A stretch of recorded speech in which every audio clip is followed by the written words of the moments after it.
Hello everyone, today we are making a tier list of all the commanders that can be played in Brawl.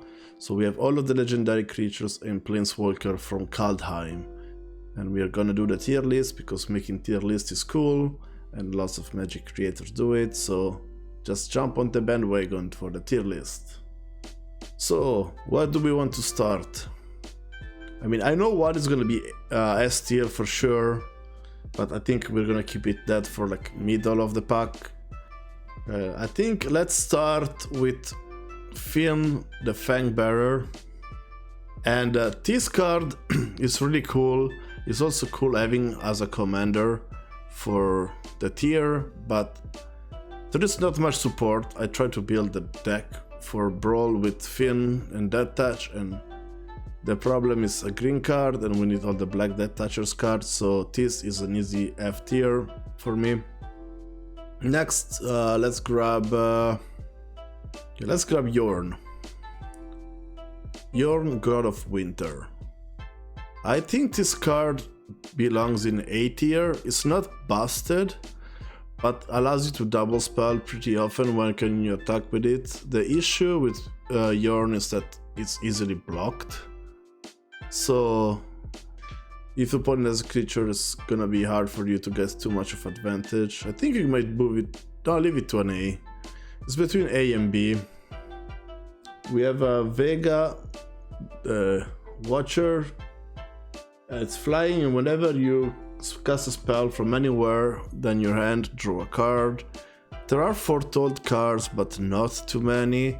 So I feel like Vega the Watcher gets a D for me. Then we have Augur of the Freezing Flame. I think this card is really powerful, but there is a problem. Right now it's bugged in MTG Arena, so you cannot deal the excess damage to the opponent. I will put this as a B tier. It's between B and A for me as well as Yorn. A bit less powerful than Yorn. And it's bugged in Arena, so that's also a big problem. So let's put in B. Okay, Valky, God of Lies. I really love this card. This card is really good. I don't think there is like a support for like a deck around Valky. You just have to play black and red cards, and usually they are not too powerful in Brawl. So I think I'm gonna put Valky as a hopeful C. Maybe it's a D. I'm gonna put it as a D for Brawl. I haven't found a name for Valky. Maybe if you find it, just leave it in the comment down below and let me know. Okay, next we grab Tivarkel. So this card is really powerful, creates a lot of elves and generates a lot of mana. I think this belongs in A tier. I've played with it. You can find the video in YouTube, so in my channel, and has been a pretty solid card. Speaking about elves, we have another elves in Harald, that whenever you cast it, you look at the top 4 cards of your library and you reveal an elf, a warrior, or a tier card and put it into your hand and as menace. I think this card is good. It's not as good as Tivar, but I think this card is B tier, is pretty strong, gives you advantage, and you can cast it over and over, gives a lot of advantage. So I think this goes to the B. Egon, God of Death. I think a 6/6 with Death Touch is not really powerful in Brawl. And also the backside of paying 3 mana and tap it to draw a card and exiling a card from your graveyard, a creature card from your graveyard. That's even worse than just exiling a card. I think this Egon, God of Death, goes to the F tier. Okay, let's go with Tergrid, God of Fright. This is a card that is amazing if you have the good matchups, and pretty horrible if you have the bad matchups. So I feel like Tergrid is going to be a C. This is like my favorite card of the set. The problem in Brawl is that if you have the wrong matchup, you need to use all of your interaction, sacrifice and discard spells early on, and once you cast Stir Grid, you don't have anything else to do. So it's really matchup dependent. Let's put it as C. Magda Brazen Outlaw. I think this card is pretty solid. There is a lot of dwarves. We have the 7 dwarves as well in the format, so you can play a good amount of dwarf. The problems, like the artifacts that you can tutor up, are pretty weak besides Embercleave, and the dragons are okay, but they don't do anything when they enter the battlefield. So I think I'm gonna put Magda Brazen Outlaw as a C. Toski, Bearer of Secrets. This card has impressed me. You can play some mono-green strategies with a lot of creatures and you draw a card, or you can play like a Voltron style with a lot of equipments and enchantments. It's a really bad matchup if you play against Stir Grid, but it's an okay matchup against the other decks. It's not super powerful like as the levels of the S tier or A tier, but I think it belongs in the B tier because it's pretty good. It draws you a lot of cards and is indestructible. So I think this card is B. Firja, Judge of Valor. The color combination and the angel support cards that there are in this set are pretty good, but the card of Salt of Firja is kind of bad by itself, but it enables some angel synergies if you want to build an angel deck. I think this goes to a C. It's like the deck you can build around her is probably a B, but her itself is probably a D. So in like a Brawl context, it's like let's take the average and get it to a C. Kaya the Inexorable. So you can put a ghost counter on. So I'm reading to the screen. You can put a ghost counter on target non-token creature. It gains when it dies. You exile it and then you put a 1/1 spirit. So it's kind of okay, that ability. The exile is good. And then you get an emblem that at the beginning of your upkeep you may cast legendary spell from your hand or your graveyard or from one card you own in exile without paying its mana cost. So I think this card is underrated. I don't know. I never thought about building the deck. And I think in the red shell, or kind of like a black-white control-ish deck with some amount of sagas could be good. I think I'll put Kaya as a B. Then let's go to the Big Serpent Coma. I think this is easily S tier. It's blue-green is like the best color combination, and it's pretty solid overall. Cannot be countered. If it doesn't get answered, it's really hard to deal with, and deals by itself with a lot of the opponent threats and permanents.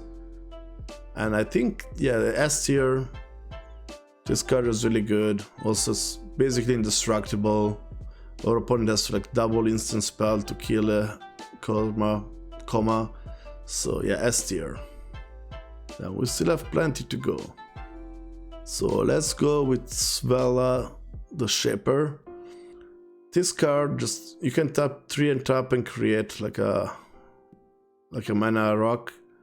I've not been impressed by like either the color combination was kind of weak and the ability is slow and you have to tap her. I think this goes to a D.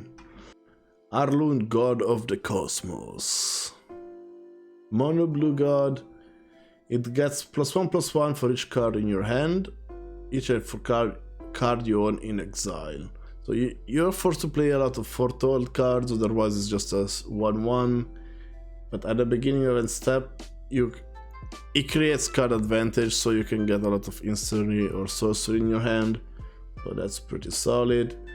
And the backside is a 2/3 attacker that if it is combat damage, return it to your hand and then scry 2. I don't know, I'm hopeful for this card, but I don't think it's that great, so I'm gonna put it as C. So let's go with Call of the Forge Master. This card, it's not good. It cares about token creatures and non-token creatures and equipment enchantments. It's like some mishmash of everything, and I think you cannot build a great deck around it because you need to take care of too many factors to have this card being somewhat relevant, so this goes in the F tier. Next we got Vernixlex. This card is really powerful. I think I'm gonna put it to the A tier because of its ability of doubling the counters and preventing opponent to putting counters onto sagas and to permanents. Is stopping a lot of your opponent plans while making your plan bigger, and also it's a green card. As you can probably notice from this, most of the top is heavy green. I feel like this is the direction that Wizards of the Coast is doing with Magic in the past 4 years. But yeah, easily A tier. It's not S tier because it doesn't have like broken synergies or just broken build around. Let's go for Maya, the Birthgrad Protector. Your creature get +1/+1, and then basically landfall, you create a 1/1 warrior. So you basically create a 2/2. This card is good. You can go wide with a lot of like token strategies. You have good amount of token generators in green and in white. You have Skewed Swarm, you have Omen of the Sun, etc. I think this card is pretty good. I think it's gonna be a B tier. It's not amazingly good, it's a bit overpriced, but it's not average, so it's above average. That deserves the grade of B, as in B better. We're almost down to one lane of cards. Let's tackle down, let's go for color. So let's, like the colors in Magic, so we have white, we have Redane, God of the Worthy. It's like vigilance, snowlands the opponent's battlefield control is tapped, that's not much relevant. And non-creature opponent spell cast with convert mana cost for greater cost 2 more to cast, that's pretty good. There are lots of spells in Brawl that are actually that convert the mana cost. And then on the back side, that's kind of like a protection. You prevent 1 damage, so some of the token strategies are nullified. And I think this card is pretty good, but overall I think this is like a C. So we need to have like a bell shape. That's what in school they told me. Like you have few S and then you have kind of like a bell curve, and so far we are on track to have a bell curve. But I feel like in Magic it's more like a almost half Christmas tree. You have from S tier you go down, you go up, and then you don't have many F tiers, so you have a lot of D tiers, and then it cuts in and goes down. So it's half Christmas tree.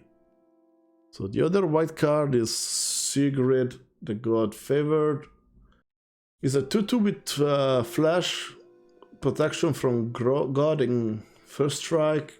And when enters the battlefield, exile 1 target attacking or blocking creature until enters the battlefield. It's a pretty weak Oblivion Ring.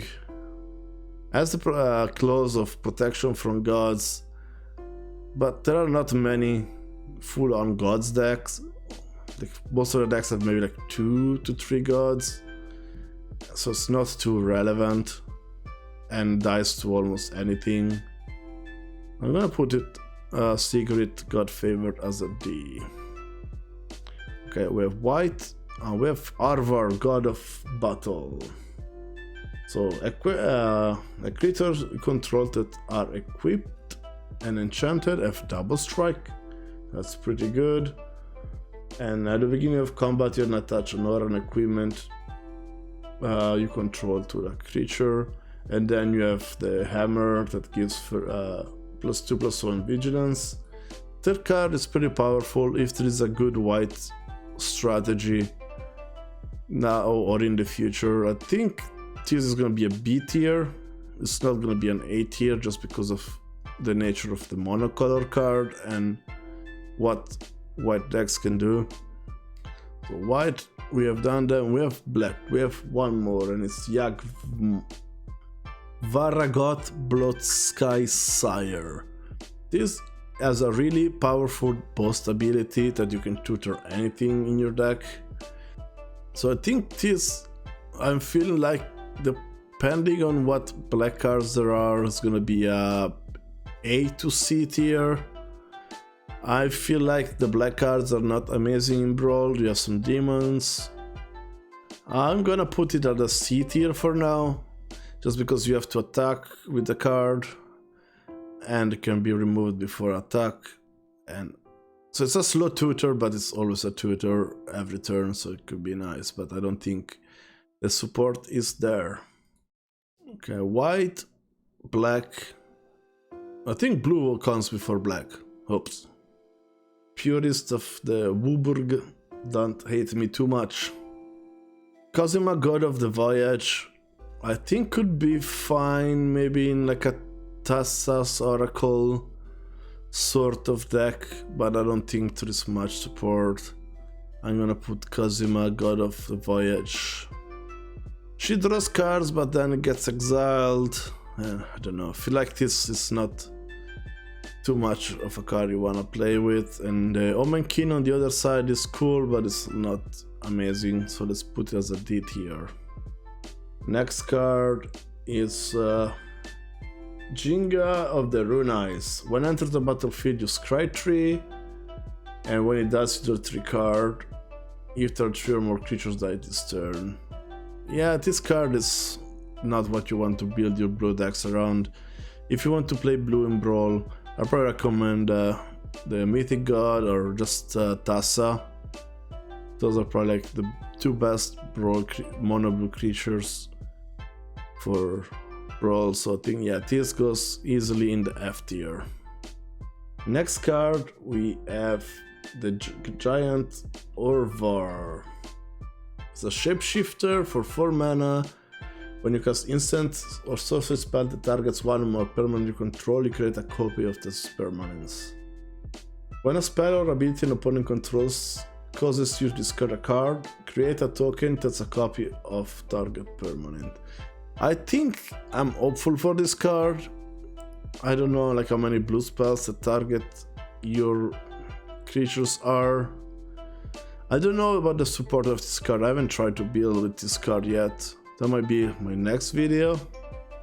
I'm gonna put it as an hopeful B, but it could easily be a C.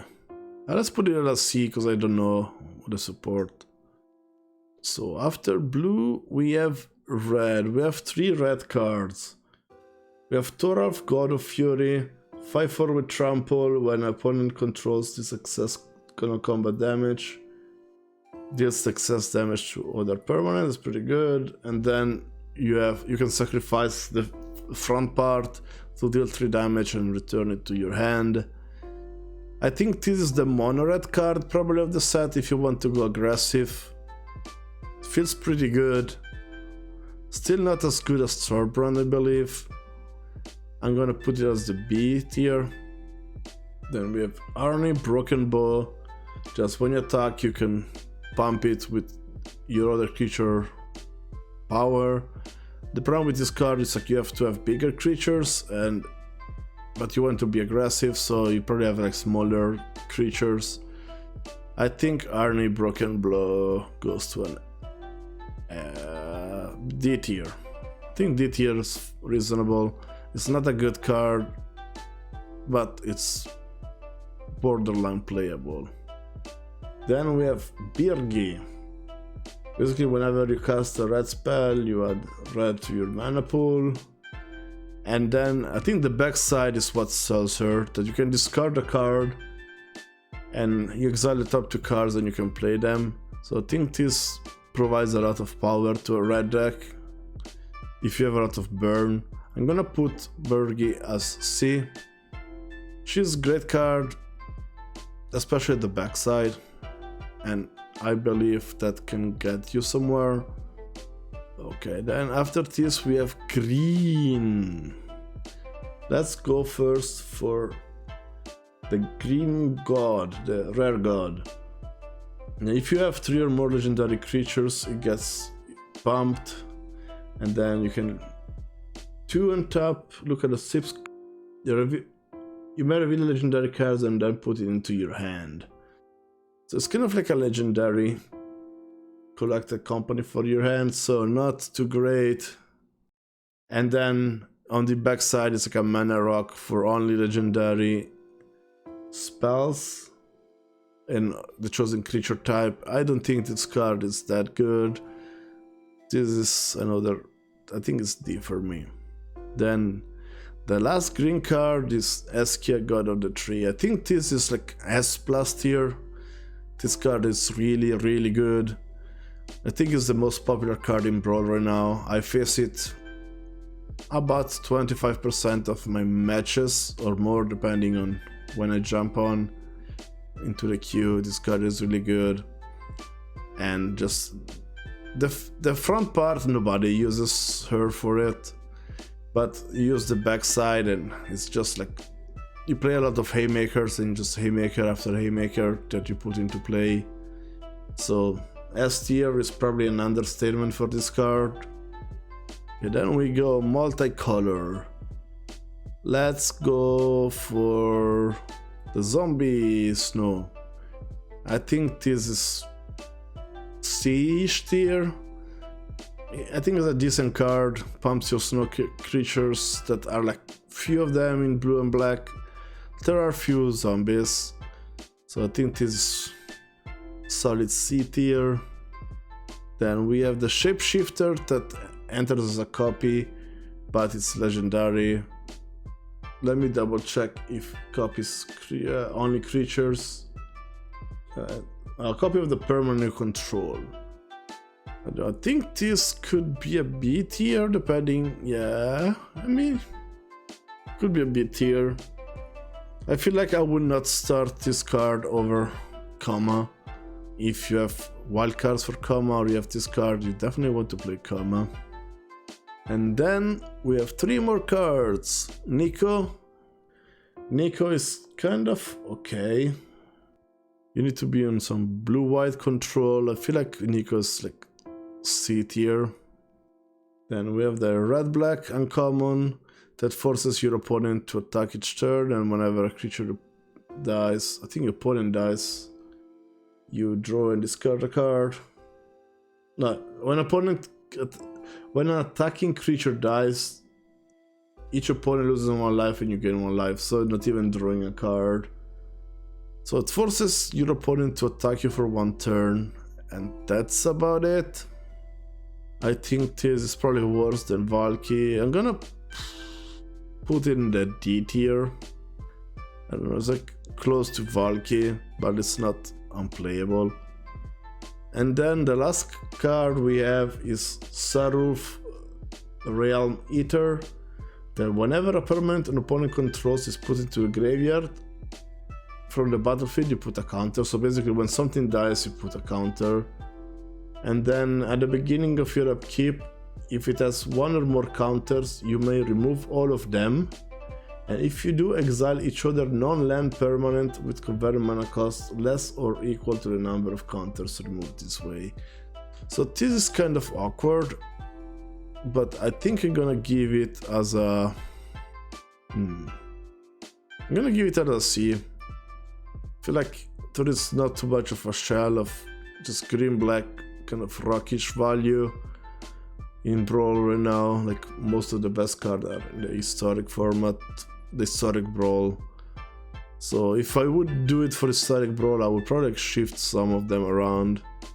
But I think this is my final tier, and hope you enjoy me making the tier list. If you have any feedback, please let me know.